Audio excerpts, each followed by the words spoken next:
Sis topic. Hello, Legrand. Sis topic for everyone.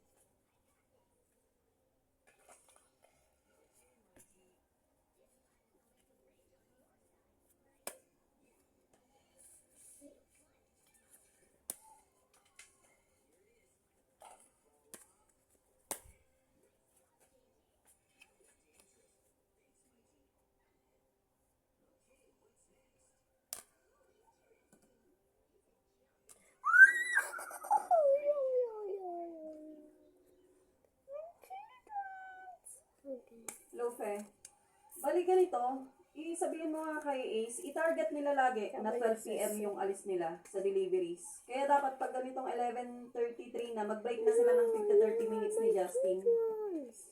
Kasi pwede naman nilang ituloy mamaya ulit. Ayoko kasing ang tagal nilang mag-break. Ita-target palagi nila na 12 p.m. yung alis nila sa deliveries. Sige.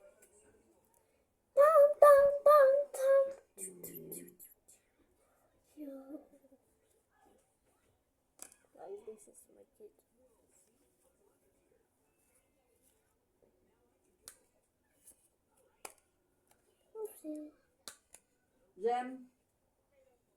Jem, next time huwag kang pumayag yung ginagawa ni Rico na ikaw pa pala yung nagpapunch pag closing ka.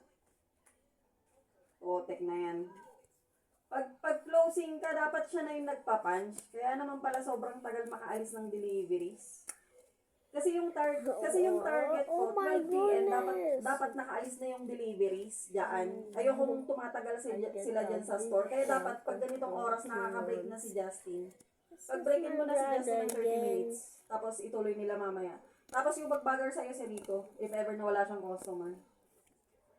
Sabihin mo nga sa kanya, pag opening siya, matik siya yung magpa-punch, hindi ikaw. Na closing. Sige.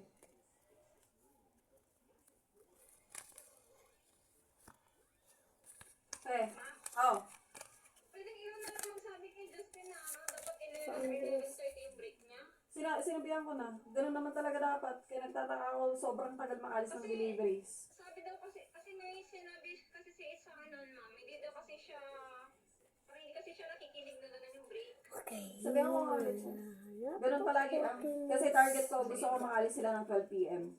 Tapos yung kay mami yung daddy ba, sinabi ko ilas siya. Pwede nilang balikan after kung hindi pa rin tapos. Kasi unahin na nila yung mga iba. Sige. Sige, ma'am.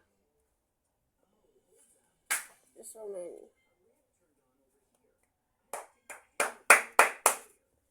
Okay, oh my god.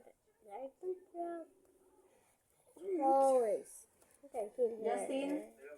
Hello? Pag ganito palang oras, i-target nyo palagi, deliveries, 12 p.m. makaalis na kayo.